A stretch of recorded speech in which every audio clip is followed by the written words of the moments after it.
Okay, Boker Tov, Boker Tov. Right, our shiurim are in memory of Eldisheva Sima Bat Zalman, Zechuna Livracha, and the list of the dedication of all of the shiurim today will come in later. We're still using the page number 1. Page number 2 has been prepared, and in all likelihood we'll give it out next year at the pace that I'm using this page. Next week, in Mirz Hashem, there'll be a guest speaker. I'm not sure who the guest is, but I will be in transit to the summer season of Australia, right? You know, if I travel, why travel short if you can travel long, right?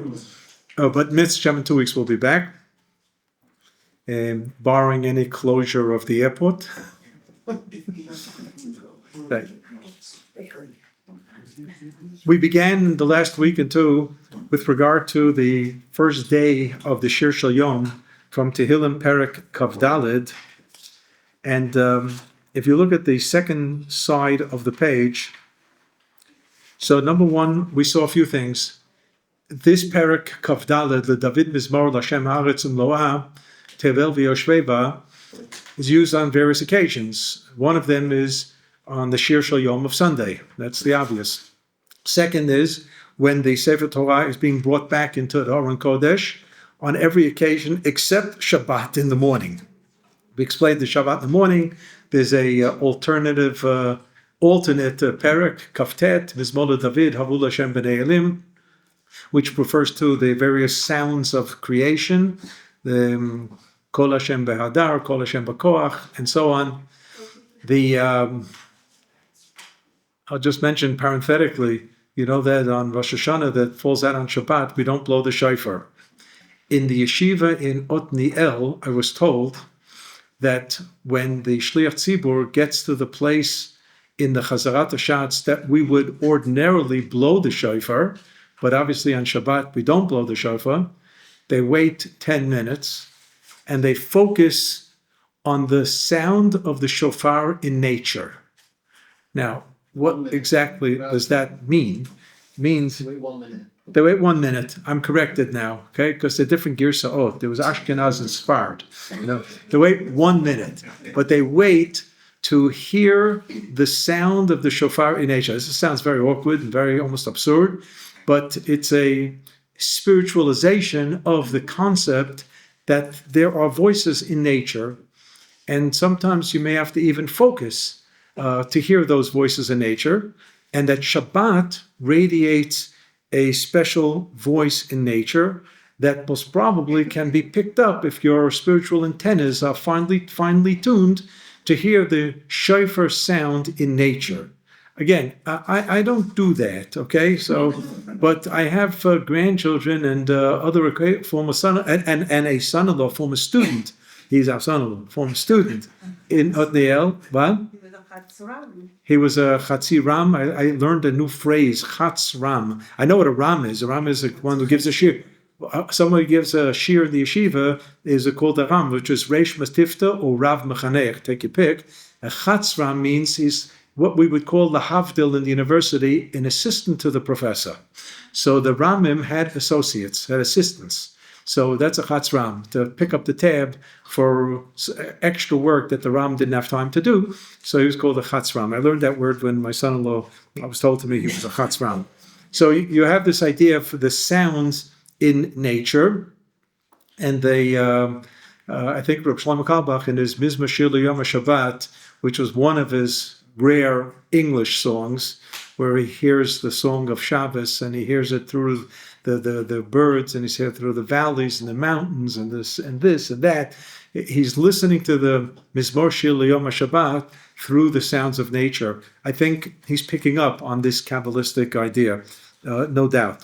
So that's the second use of Le David Mizmor, where whether it's Shabbat by Mincha or Monday, Thursday, whenever we put the Sefer Torah back, or for that matter, morning of a Yom Tov in the weekday, the David Mizmor, and we quoted the Radak, which was in the source number 3, that David HaMelech authored this parak of Tehillim in anticipation of the bringing of the Aron to the Kodesh Kodashim in Beit HaMikdash. So we somehow reminisce a little bit and symbolize the bringing of the Sefer Torah into the Aron Kodesh as if it's the Aron going into the Kodesh HaKodashim of Beit HaMikdash. And you have to realize that the Aron of the Beit HaMikdash carried not only the Luchot, according to one tradition, not only the second set of Luchot, but also the shattered fragments of the first Luchot.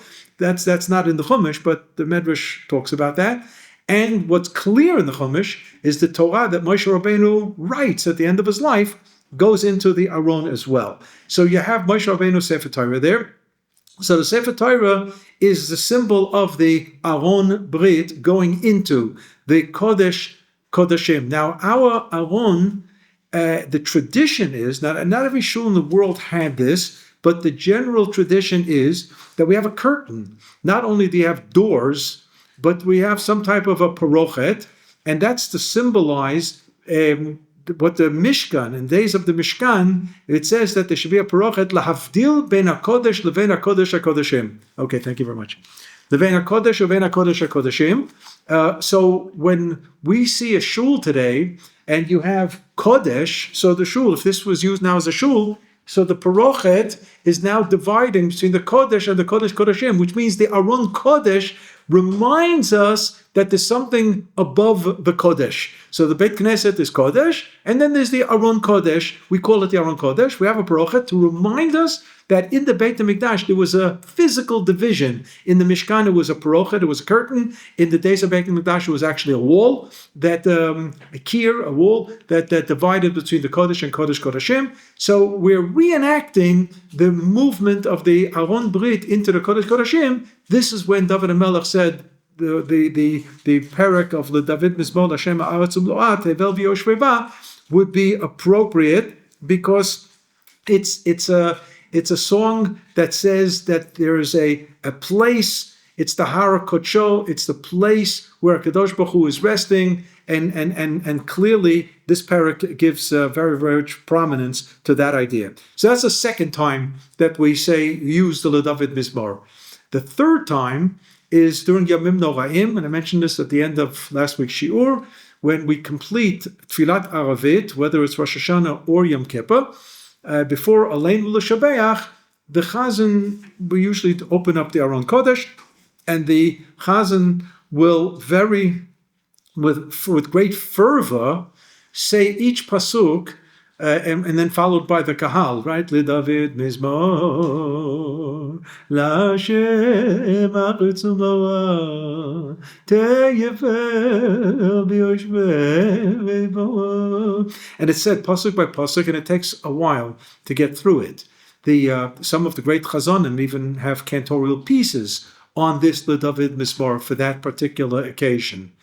And one may ask, one second, it's the same Hayom Yom Rishon B'Shabbos that we say every Sunday morning, and you blink and you finished it, right? And here on the night of Rosh Hashanah, Yom Kippur, it becomes like, wow. So in the Machzor that I have, that I'm using from day one, which has Yiddish translation, because that's the way to daven, right? If you don't have the Yiddish translation, the davening is heish nish ken davening. It's not called the davening. So it says there that we say the David Mizmor as a skula for parnosa. Okay, if it's a skula for parnosa, now I understand why people say it with a lot of fervor, because that's like kind of important. Okay, but I think goes way beyond that, and that we're going to look into right now. So on the second side of the page, in source number 8, so Rashi told us on the Gemara in Masechet Rosh Hashanah. If we just look at Tosafos 7 again, where it says Tanya, the Braita says Rabbi Yehuda Omer Mishum Rabbi Akiva, but Rishon Mayo Omrim. What did they say? What did the Leviim say in the Beit HaMikdash? They said Lashem Haaretz Umlo'ah. Why that parak? Al Shem Shekana v'Hikna v'Shalit B'Olamo. that he's the owner. Last week we explained that creation means ownership, but he gave it over to others, to humanity. But he's the unique ruler. Why is the unique ruler? So Rashi explains in source number 8 that Shalit ba'olamo yichidi. Kadosh Baruch Hu on day 1 was alone. Shelo nivru hamalachim ad yom sheni. The angels were not created until day 2, which means that Kadosh Baruch Hu was doing a solo on day 1. And Rashi picks up on this also in source number 10. Because the Torah says, Vayerev vayvoker yom echad, in the scheme of creation. And Rashi wants to know, why doesn't it say Yom Rishon? Why doesn't it say Yom Rishon? Why does it say Yom Echad? Because it says Sheni. It doesn't say Yom Shnayim, Yom Shlosha, Yom Arba'a, Yom Chamisha. It says, so there's Echad, Shnayim, Shlosha, Arba. There's Rishon, Sheni, Shlishi, Revi'i. So if the appropriate words were Sheni, Shlishi, Revi'i, Chamishi, Shishi, in the scheme of the Bria, so day 1 should be Hayom Yom Rishon b'Shabbat, exactly what we do on Sunday when we say Hayom Yom Rishon b'Shabbat. So why does it say in the Torah Vayerev vayvoker Yom Echad? So Rashi is answering this question in source number 10. Lefi seda parsha haya lo lichtov Yom Rishon. It should have said Yom Rishon. Kemo shekatuv b'sha'ar hayamim, as it reads in the other days, Sheni, Shlishi, Revi, and so on. Lama katav echad. I'm sorry, I'm not answering this. So I should have turned this off. I am sorry. Okay. Why does it say echad? So he says, Lefi shahaya kadosh baruch hu yachid ba'olamo. God was alone on day 1. Shelo nivru hamalachim ad yom sheni. The angels were not created until day 2. So here you have Rashi echoing what he said in his commentary to Masechet Rosh Hashanah in source number 8, saying they're bringing the same midrash. Okay. How many of us here got married on a Sunday? Okay. Check your ketubah. Does it say be'echad b'Shabbat or b'Rishon b'Shabbat? I think it's Echad. I think so too. I have no idea. Well, as they said, it's high time you check it. What? Mine was in the afternoon. It makes no difference in the afternoon. If it's afternoon, if it's Motzei Shabbat, in Israel, we don't make weddings Motzei Shabbat. You know that. I'm sure you've never been to a wedding Motzei Shabbat here. In America, we did. Used to, right. We became frumer with time. But the problem was, we were worried about Chilul Shabbat at the caterers. So if you have a wedding on Motzei Shabbat, it's possible that the caterer started rolling before Plag HaMincha on Shabbos. So here, there actually was a gzerah. There was actually an edict by Chazal not to have weddings even on Sunday at all. There was such a gzerah. But that somehow petered out. And the reason was because it might lead to Chilul Shabbat. So that petered out, and it was an allowance to do it on Motzei Shabbat. But here in Eretz Yisrael, the Rabbanim said no. They just were concerned that they were not, the mashgiach wouldn't get there on time to see to it that the caterer didn't start rolling before the end of Shabbat. So they said no. But in America, I remember there were weddings on Motzei Shabbat. So even a wedding on Motzei Shabbat, the ketubah would read the first day of Shabbat, the first day of the week. So 99.9% of ketubot read be'echad b'Shabbat, as it says Vayevoker Yom Echad. The Rav believed that it should be b'Rishon b'Shabbat. Now, he took issue with the general minhag, and I remember we had a handwritten, hand-drawn, illuminated ketubah done by an acquaintance of ours, and he mentioned this to me. He says, you want the Rav Shita on this, right? I said, Lama lo. So it reads b'Rishon b'Shabbat. But there was an exhibit at the Museum of Yeshiva University. When I was still in New York, I saw this, and it had 100 hand-drawn, illuminated ketubot, or 100 of them, spanning 500 years across the globe. And you get a little bit of an idea of what ketubot looked like throughout history, at least last 500 years, and what was written on it. So it actually exists in a book form now. They actually printed it. But I walked around and did a statistical survey about the most popular day for a person to get married by simply looking at the ketubot. I mean, this is an unbelievable survey. It's 500 years, and it's across the map of the Jewish people from east to west, north and south. And 50%, I think it was even 50 on the number, was 50 out of 100 were on which day? Friday. No. No. Shishi came in second. No, why? You want to say because Kitov Wednesday. was Wednesday. Yeah. B'Revi b'Shabbat, and when I say B'Revi b'Shabbat, it doesn't only mean a Tuesday night wedding, which is already B'Revi b'Shabbat, but it's a Wednesday. People got married in the daytime.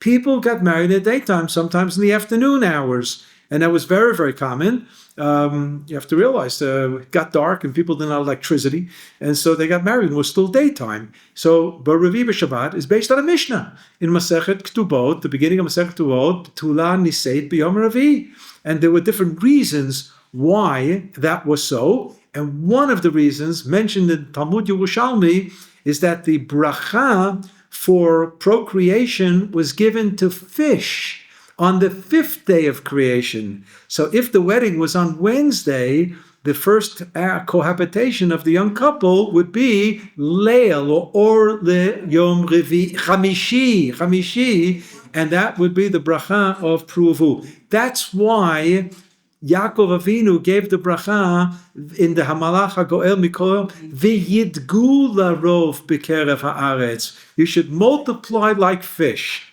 V'yidgu larov b'kerev haaretz, because they, the fish, received the bracha of Pruvu a day before humanity received. Yeah. And they have no ayin hara. They had no ayin hara. Yeah. Because they studied the Rambam. The Rambam also didn't have an ayin hara. So I guess he was a fish. Maybe his family name was Fishman, but right.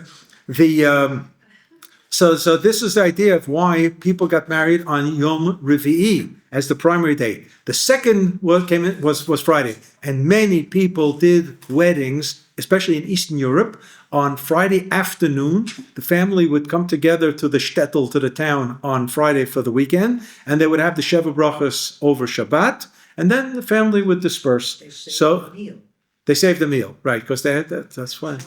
Polish Eden, to save the meal, right? So that was very, very popular. And then after Thursday and Shabbos were taken, you have almost an even spread of Tuesday and Monday and Thursday.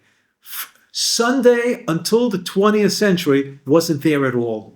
So one of the reasons was because it was after Shabbos and they just didn't have time to prepare a wedding. The time that Sunday enters into the picture is when Jews are in Western countries where people don't work on Sunday already. As an acquaintance of mine was on Shlichut in Toronto, and he said Shabbos is the, what did he call it? He called Sunday Shabbat Sheni Shel Goliot. There's the Shabbat Sheni Shel Goliot. So they don't work. So people started making weddings on Sunday because of convenience in New York. And then the caterers would charge more money for a Sunday wedding than for a weekday wedding because it was prime time. And then you start seeing in these ketubot Sundays, and most of them are Echad b'Shabbat. I remember seeing one that said Rishon b'Shabbat, one out of the whole batch. But the others said Echad b'Shabbat. What was most interesting by doing this survey, that I found a 16th century ketubah from Italy for Yibum. Wow. Yibum. Yibum is when the husband dies and a young couple and there are no children there. So from a biblical point of view, the brother has to marry the almana, his sister, former sister-in-law. But if he doesn't want, so there's chalitza. Now, chalitza is what's done today. We do chalitza in the Beit Din. That's the way to go. Or else that woman will not be able to remarry. She will remain in aguna. So we do chalitza. But yibum? It's been already a long time since the Chachamim discouraged vehemently going through a biblical mitzvah. I mean, chalitza is the second choice in the Chumash. Yibum is the primary choice, but there were good reasons that Chachamim did away with it and only had chalitza. But apparently some Beit Din in Italy in the 16th century allowed it. And there was a ketubah that read for Yibum. How you read differently? It's similar text, but it pointed out that it was Yibum, that it was not a first marriage. It certainly wasn't a betulta and so on. So it was a second marriage, and she was a yavama. She was a yavama.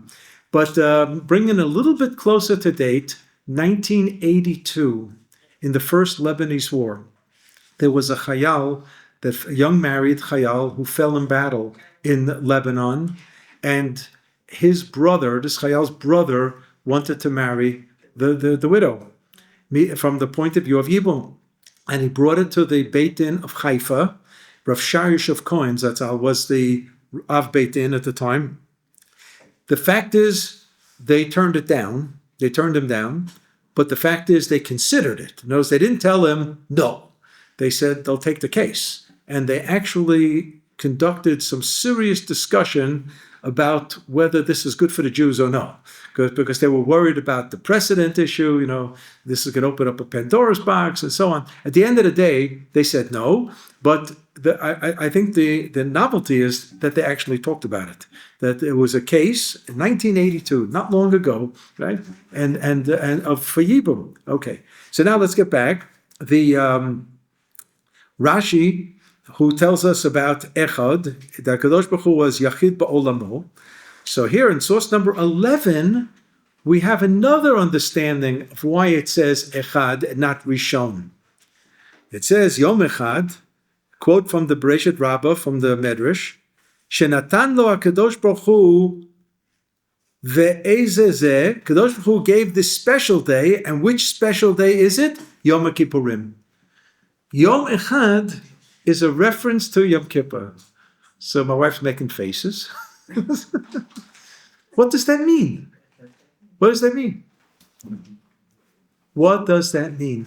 If it would be Yom Rishon, so it's the first of a series, fine. But no, it's Yom Echad, almost telling you something about the pasuk Shema Yisrael, Hashem Elokeinu, Hashem Echad. So if you want to know what the word Echad means, go back to Shema Yisrael. And it's HaKadosh Baruch Hu. Now that usage of Echad is also employed by the Medrash that Rashi quotes, that HaKadosh Baruch Hu is Yachid Ba'olamo. He's the only one there. In other words, it's not that Hayom Yom Rishon B'Shabbat, it should have said Vayerev Vayvoker Yom Rishon, but it says Vayerev Vayvoker Yom Echad, so it's HaKadosh Baruch Hu. It's HaKadosh Baruch Hu because it says Echad. Echad is a nickname of HaKadosh Baruch Hu. A nickname of HaKadosh Baruch Hu. And I think we can even prove this on Rosh Hashanah. So we have 10 psukim of Malchiot, and 10 psukim of Zichronot, and 10 psukim of Shofarot. We're going to get to this idea, whether today or in the next year, that relates to the citation from Chavdalid, Tilim Chavdalid, in the section of Malchiot, because you have in the David Mizmor, you have those psukim at the end of Mizeh Melech HaKavod. So certainly the Melech factor of a Kadosh Baruch Hu plays a role in this Tilim Kavdalid. So you have 10 psukim of Malchiot, of the monarchy of a Kadosh Baruch Hu. The first one being Hashem Yimloch L'Olam Va'ed, and then it just we begin with an introductory paragraph Al Kein Nekavel Lecha Hashem Elokeinu, which we all know from Aleinu L'Shabeach, and that's right there. And we say Hashem Yimloch L'Olam Va'ed, V'ne'emar, and there's another pasuk, V'ne'emar is another pasuk, right? The Chazonim like to sing this, V'ne'emar, V'ne'emar, and then it goes on to Tehillim, U'v'drei Kodshecha Katuv Le'mor, right? And then it gives 3 psukim from Tehillim, representing Ktuvim, and then it says V'al Yedei Avadecha HaNeviim Katuv Le'mor, and there are 3 psukim from Neviim. And if you're an expert in Chazanut, of Chazan Kvarten, there's a nice piece there of Al Yedei Avadecha HaNeviim Katuv Le'mor. You're right, sit down, it's going to take 25 minutes, and before the Chazan moves on. And then he has to wrap it up with a pasuk from the Chumash. Uv'toratcha katuv lemor, Shema Yisrael, Hashem Elokeinu, Hashem Echad. One second, where's the word melech in that pasuk? All the psukim, the word melech features. That's the whole poenta. That's the whole point of Malchiot. We're going to cite 10 psukim, 3 from Torah, 3 from Nevi'im, 3 from Ketuvim, which is Tillim, 3 from Nevi'im, and then 1 more from Torah. We do that for Zichronot, we do that for Shofarot. That's the model of the 10 psukim for Malchiot, Zichronot, Shofarot. But the last pasuk doesn't have the word melech. Uv'toratcha katuv lemor, and in the Torah it reads, Shema Yisrael, Hashem Elokeinu, Hashem Echad. The answer is the word echad is melech.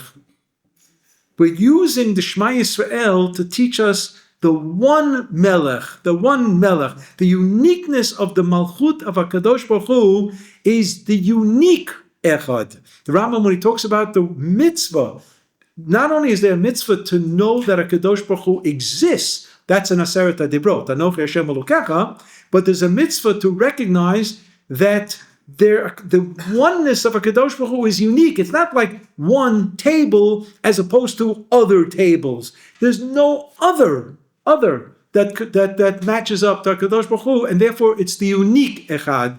And HaKadosh Baruch Hu's Malchut is not like, okay, so he's a king, and God's also a king, so his dominion is larger. No. The Echad factor teaches us that the Malchut of HaKadosh Baruch Hu is qualitatively different than any other type of Malchut imaginable in the world.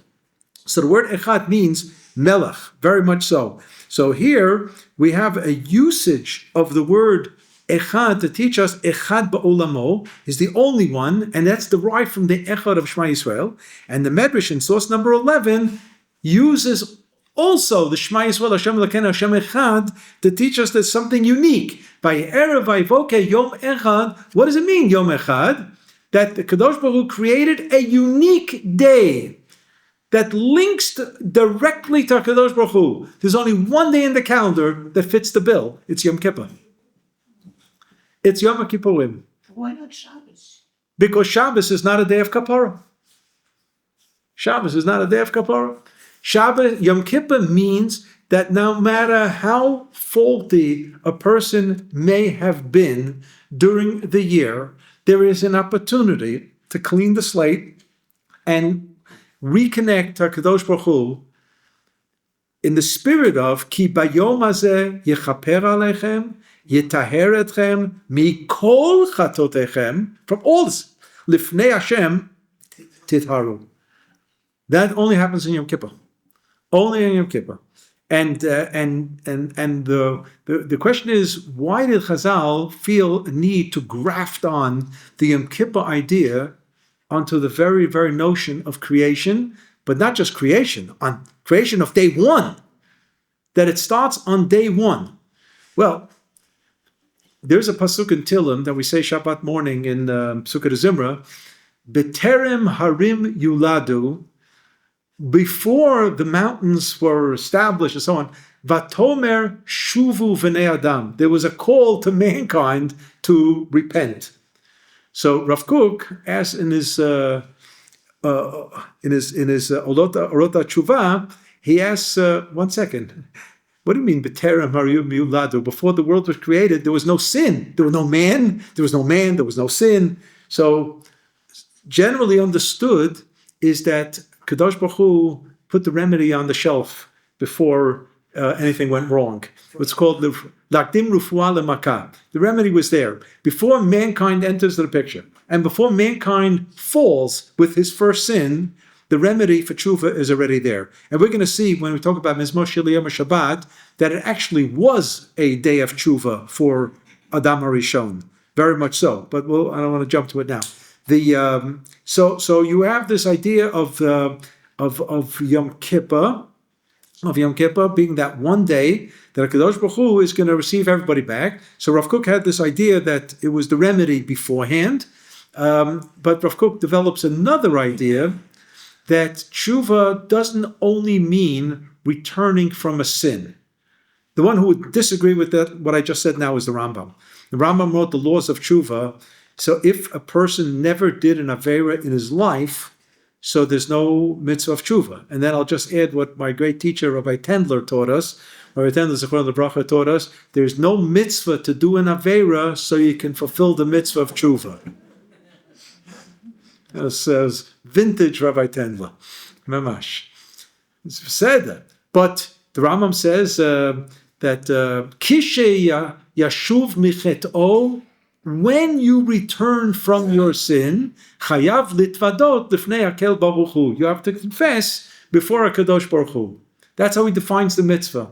Mitzvah is actually confession. The mitzvah of tshuva has an act to it. Obviously, it's a process of coming back to Kadosh Baruch Hu, but there's a mitzvah act, and it's a mitzvah vidui, of confession. Kishe yashuv mechet'o, when you return. But if a person doesn't have a sin, so there's no mitzvah vidui. It's very simple. But Rav Kook had a different take. He believed that what's embedded in the pasuk, B'terem harim yuladu, batchol el eretz, and so on, batomer shuvu v'nei adam, is that the concept is God created the world, and creation of the world, and Rav Kook's working with a Kabbalistic idea of tzimtzum. Tzimtzum means to condense or contract. That HaKadosh Baruch Hu voluntarily stepped back, as if to say, and allowed a bubble of place to exist that was not HaKadosh Baruch Hu. That's a little bit strange, because everything is HaKadosh Baruch Hu, but here HaKadosh Baruch Hu gave us to sense a sensation of place without him, and our mission is to bring him back in. This is a ABC, Kabbalah 1.1, to bring him back into this void, this spiritual void. And that's why Rav Kook, while in Havdalah we say Hamavdil ben Kodesh L'chol, we're going to get to this in the next Shir, the idea of Havdalah, dividing between Kodesh and Chol. Rav Kook preferred, not in the tefillah, he never changed the nusach, but in his understanding is hamavdil ben kodesh lekodesh bepotencia, between kodesh and potential kedusha. Potential kedusha simply means everything that's not yet kadosh is waiting for a draft call into the world of kedusha. Every time you take a cup of water and you say, Baruch atah Hashem Elokeinu Olam, shehakol diyeh bidvaro, you've brought HaKadosh Baruch Hu into the world through this cup of water. Bora Priya Eitz, through this apple. Right? That's what it means. These are Kabbalistic ideas of bringing HaKadosh Baruch Hu into the world. And that's how Rav Kook understood B'terem harim yuladu. HaKadosh Baruch Hu already allowed for him, capital H, being brought back into the world as part and parcel of the created world. And that's what tshuva means, according to Rav Kook. It actually, what we talk about tshuva in a halachic sense, means you didn't have avera, you ate basa v'cholov, you cooked basa v'cholov, okay, you violated the lot of Ashel Gedim B'chalev Imo, now on Yom Kippur you got to do tshuva, you have to beg a Kadosh Baruch Hu to forgive you for doing something against what read in the Torah. Rav Kook's talking about something in a completely different frequency here. He's talking about connecting your neshama back with the Kadosh Baruch Hu. And that's something that was preordained in the works of creation before the first Breshit Bara entered. That's what David HaMelech says. B'terem harim yuladu. Before the world was created, there was already a call to tshuva. Vatomer shuvu v'nei adam. The idea being that human beings and HaKadosh Baruch Hu will have that possibility of connecting. So why is the first day of creation reference to Yom Kippur? So here, the Rav Zechron Lebracha gave him one of his towering tshuva droshes, which many of them today not only are in print in the book Al Tshuva and the book Yom Zikaron, but they're available now on all kinds of Torah study sites, whether it's TORAH or OU and so on. You can get now recordings if you're a Yiddish speaker, and they are absolutely fascinating. If you have the 4 hours to sit and listen to that's the mile of a tape. You can stop the tape and go back to it 2 hours later. But it's now becoming more and more available. The Rav spoke about Vayer Vayvoka Yom Echad Zu Yom Kippurim. So Kadosh Baruch Hu created two worlds simultaneously. One where time was an indispensable factor of creation. By Erev, Vayivoker, Yom Echad, Yom Sheni, Yom Shlishi, and that is time. And time moves in one direction, forward, and time cannot stop. Somebody once said, there's no such thing as the present. The present is simply the fraction of a moment between the past and the future. That's the present. Because every second past, that's already history. So you're really never living in the present. You're straddling the past future line, and that's called the present. Beseda. But the time does not stop unless your watch breaks. But last night at the Kikar of the Chatufim in Tel Aviv, they stopped the clock. It was very moving. They stopped the clock of counting from October 7th. Okay, so that was a particular clock that talked about a particular tragedy in a particular time framework that had a beginning and Baruch Hashem came to an end. But time, in terms of the physics of the created world, does not stop. And you certainly can't turn the clock back. I mean, it's just a fiction that we have summertime and wintertime, right? It's fiction. It's just for convenience. We turn our clocks back. But we know that we haven't stopped time. That's for sure not. And time can't race ahead. When they moved from the Julian calendar to the Gregorian calendar in the 16th century, so October 4th became October 14th because they were 10 days already off the astronomical truth. But that was just a human convenience that they did. Time didn't stop. Time keeps moving. That's the created world, the physical world. But at the same time, HaKadosh Baruch Hu created another world. It's a spiritual world where time works very differently, where time can not only stop, but can revert backwards. How can time revert backwards? In the midst of tshuva, what we do is we go back to the scene of the crime. That's what vidui is. Why did the Rambam understand that the mitzvah of tshuva isn't, I was a bad person, and okay, forgive me. That's not good enough. Not good enough. The Rambam cites the pasuk by the Egel HaZahav that Moshe Rabbeinu says vidui for Klal Yisrael. Va'yasu lahem Egel HaZahav. Elohei Zahav. They made a golden god, deity. Why do we have to spell it out? The Rav said, when you say vidui, what you're essentially doing is turning the clock back and going back to the scene of the crime and looking at it once again and re-experiencing what you did and feeling awful that you did it. It's not that I did something a half a year ago, did something 10 years ago, I want to be about tshuva. I was never a Shomer Shabbos. You want to do tshuva? Go back to every Shabbat, to every act of Chilul Shabbat, and see how you feel about it right now. Go back to it. And that's a real sensation. Yom Kippur allows us to go back in time. That's one direction. And the second direction is Yom Kippur and Yahadut in general allows us to go forward, to live, to jump ahead, to live an experience of Yemot HaMashiach. Kabbalists understood this as the Shabbat experience. We did this in some of the Zmirot. Me'ein Olam Haba, Yom Shabbat Menucha. Shlomo Levi Al-Kabatz's L'cha Dodi clearly is intended to move you into a spirit of the end of days, using Yeshayahu as scriptural pointers to get there. The idea that Am Yisrael can live in the present, but not only believe, but latch on to the future to allow him to continue, is the ABC of Jewish survival. The ABC. And the Rav said this in the context of the Akedah. Shvu lechem po im achamor, va'ani v'hana'ar nelcha ad ko. Avraham Avinu turns around to the Na'arim, whoever they may have been. Right? Chazal say, maybe it's Yishmael, maybe it's Eliezer. It doesn't make a difference who they are. The Rav said it's the United Nations. It's the nations of the world. Shvu lechem po im achamor. Your existence today is a sum total of yesterday. Shvu lechem po. You have arrived at this station. What is this station?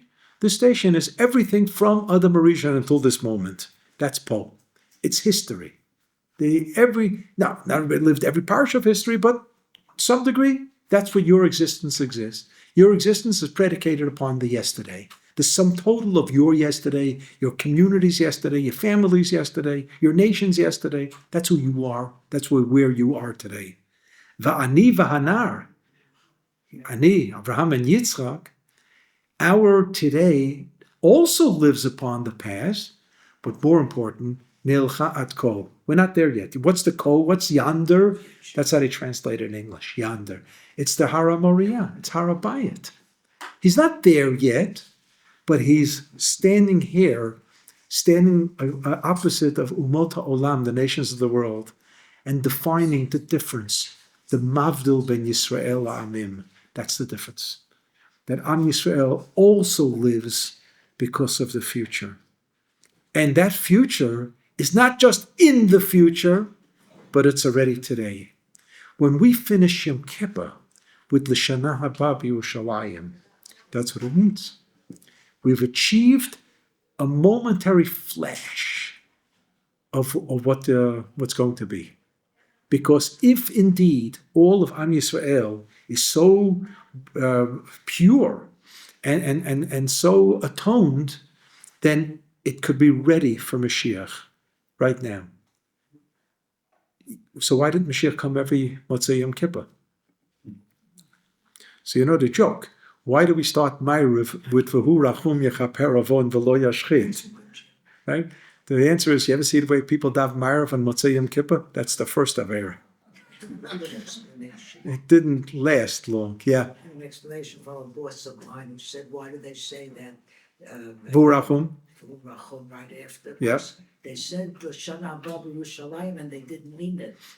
They didn't mean it, right? Look, there's this I heard, I mean, it's a joke. That's unfortunately not a joke. But when I lived in Borough Park, somebody said that there was a great Seder. You know, we say L'Shana Haba B'Yerushalayim at the end of the Seder. And the wife was crying when they were singing. So the husband said, what are you crying about? She says, the Seder was such a beautiful Seder and everything was perfect, everything. He says, oh, Nebuch, I'm going to have to leave this house. It's a beautiful house. Have chandeliers and then the carpeting and everything. Nebuch. So the husband says, don't worry, it's only a song. Now, whether that happened or not, it somehow speaks of a reality. Maybe it's just a song. That's all. But they don't really mean it. You know who said it? I mean, really, bluntly, was Rabbi Yehuda Levi 900 years ago. He said, all the v'techazena einenu b'shubacha l'tzion b'rachamim is the chirping of the bird. Tziftzuf hatzafri. It was just the chirping of the bird. In Hebrew, we call it maspatayim, lip service. Lip service, that's what it is. And he said it. And he was living in Spain, where in the 11th century, it wasn't such an easy thing to come to Eretz Yisrael. It wasn't easy. And he made the effort. There's a machloket whether he made it or not. Made it to Egypt for sure. The question is whether he actually made it to Eretz Yisrael. But that's what he talked about, moving to Eretz Yisrael. And okay, so people are telling me that British Jews are going to answer the call of the President of the United States for political asylum in America. Rabbi Shalom. I believe that I want to be in touch with some of the Rabbanim in England, that they should make a call that if you have to leave England, there's one address, and it's not going to be, Midtown Manhattan. It's look, I know that Jews from South Africa who fled went to Australia, went to Perth, okay, and some went to Sydney. Besada, I'm aware of that. And next week I'll be in Melbourne, I'll be in Sydney, and they're going to hear it from me. Don't give me the drasha now about anti-Semitism. I'm not interested in hearing it. There's something you can do about it. not make laws against anti-Semitism. That's not the answer. So, okay, I'm not sure they're going to invite me back again, but they have to hear it. Okay, so this is the Yom Kippur, and that's why the David Mizmor, Lashem Haaretz Lo'ah, the created world, it's not only every single Sunday, Monday, Tuesday, Wednesday, Thursday, Friday, Shabbat. It's Yomim Nooroim. It's this unique creation of Yom Kippur, the unique creation of Yom Kippur. So the David Mizmor is absolutely appropriate as part of Kol Nidrei davening, which initiates Yom Kippur. And then you might ask, so why is it also on Rosh Hashanah? And the answer is because Rosh Hashanah is the preamble to Yom Kippur. That's what the answer is.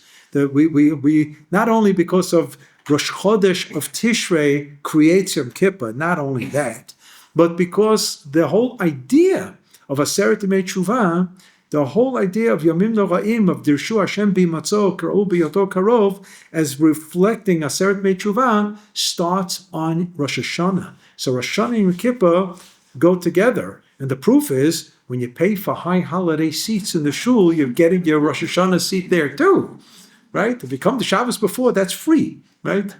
But Rosh Hashanah, you got to pay for the seat, for sure. The fact is that Am Yisrael, you don't have to be a big London to know that Rosh Hashanah and Kippur are hyphenated. They are indeed Yomim Noraim, no doubt about it. And although the Rambam does tell us that there was some who had the minhag to say the expanded bracha of Hamelech HaKadosh with Uvatein ten Pachtacha Hashem Elokeinu Uvachein ten Kavod Uvachein Tzadikim, the entire Aseret Yemei Teshuvah, including the weekday I'm talking about, our minhag is only to say it 3 days a year, 2 days Rosh Hashanah and 1 day Yom Kippur. Fine, okay. But the fact is, we do say Hamelech HaKadosh for the entire duration of Aseret Yemei Teshuvah, and the other Aseret Yemei Teshuvah inclusions in the Shemona Esrei. The most critical is clearly Hamelech HaKadosh. If you don't say Hamelech HaKadosh and Aseret Yemei Teshuvah, you just didn't daven, and you have to repeat the whole Shemona Esrei. Okay, so it's really critical. So this is why the David Mizmor has its place also in the context of the Aseret Yemei Teshuvah and Yom Kippur, and that's why we say it. And one last point, if you look at source number 12, now I'm going to beg forgiveness because some of you most probably heard the following idea from me in different contexts, but I had a Rebbe in 6th grade in Torah Semes Yeshiva, and he's a household name in my family, Rabbi Geldworth, Zechron Levracha, and he used to tell us, if you don't chaza, you forget, right? If you don't repeat it, you forget it. And it was drilled into our heads. If you don't chaza, you forget. So I'm going to tell you something that's for some of you new and for some of you chazara, and that's okay. Source number 12. Source number 12 talks about the Shirat HaLevi'im, and we're going to end with this point, that there's a machloket. When the Leviim sang the songs in the Beit HaMikdash, there was also orchestration. Now, the Mishnah in the 5th parak of Masechet Sukkah tells us there was a chalil, right, a flute, and there were other things, right? If I remember correctly, it didn't say electric guitars, but maybe in the 3rd Beit HaMikdash we may introduce it with amplifiers and so on. Maybe. But you have, so what is a musical instrument? What can it do? What can a violin do? What can a piano do? What can an accordion do? What can it do? It can play out the niggin, but there are no words, right? The musical instrument cannot play out the words. It can only play the melody. Now, it can also harmonize with the melody, but it can play out the melody.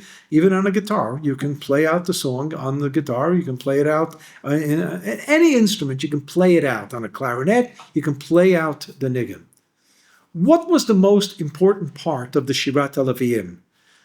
The song, the text that the Leviim were singing, LeDavid Mizmor L'Hashem Haaretz U'Mlo'ah Tevel V'Yoshveva, right? In the 3rd Beit HaMikdash, Shemir Hashem, when it comes to Shabbos, I have no doubts they're all going to start Mizmor, Mizmor, Shir, right? Of course, they're going to use a Kalbach niggin, right? Whatever the niggin will be, will be. Or is it the instrumentation? What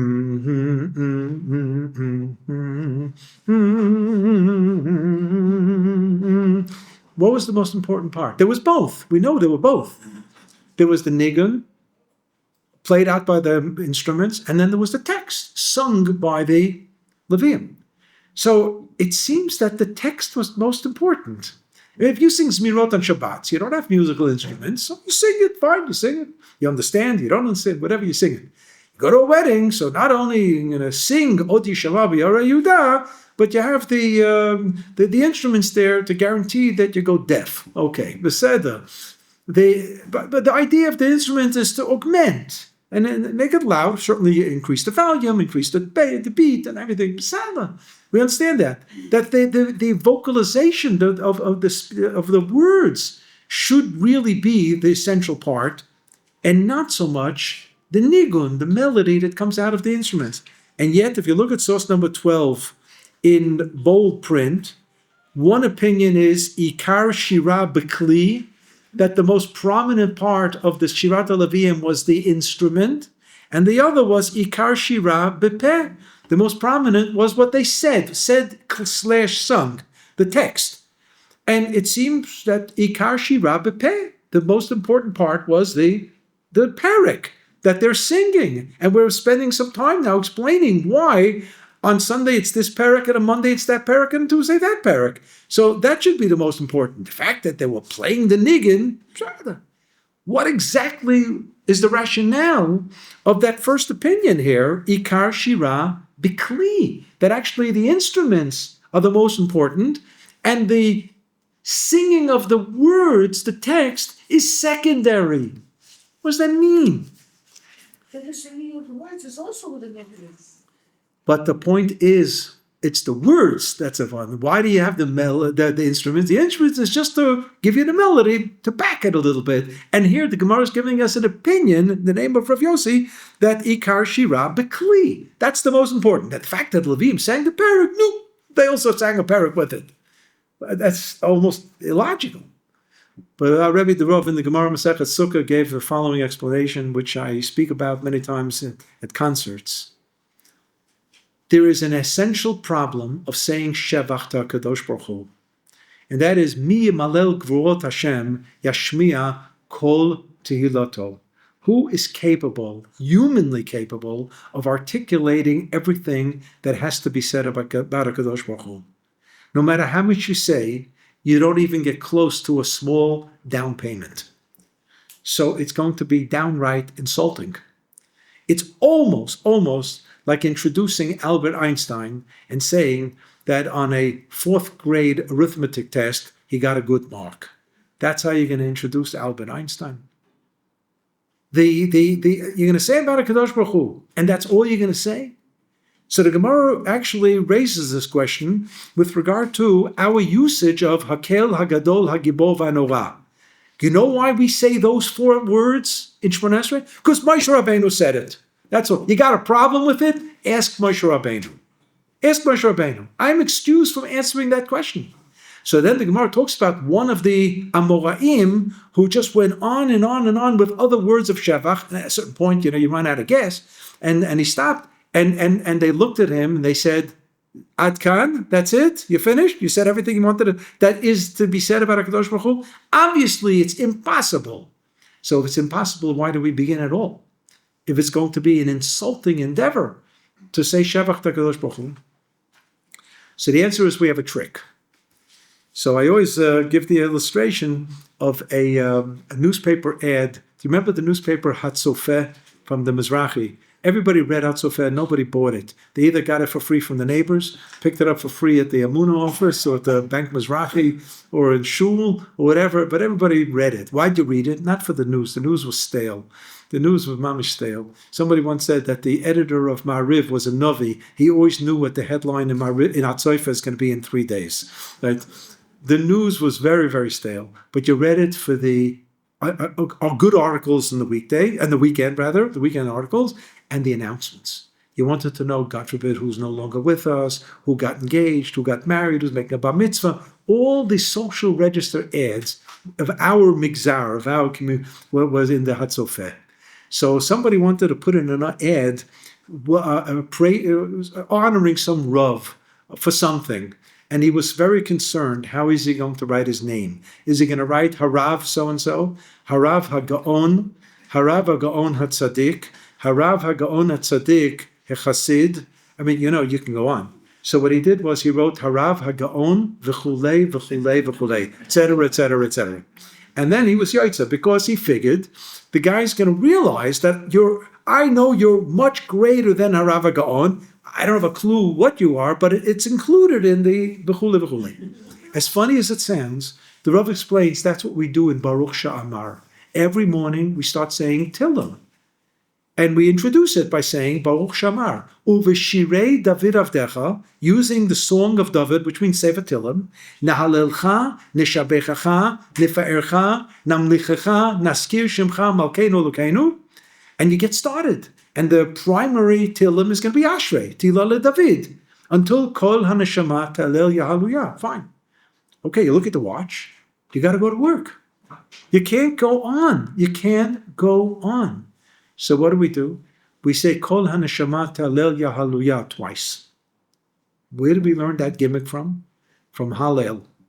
In Hallel, the minhag is, and the Mishnah brings this minhag, Mokum Shenagu, then when we finish Hallel, we double the last psukim. Otcha ke'anitani v'atili l'shua, Otcha ke'anitani v'atili l'shua. Until Hodu l'Hashem ki tov k'ulam chazdo, Hodu l'Hashem ki tov k'ulam chazdo.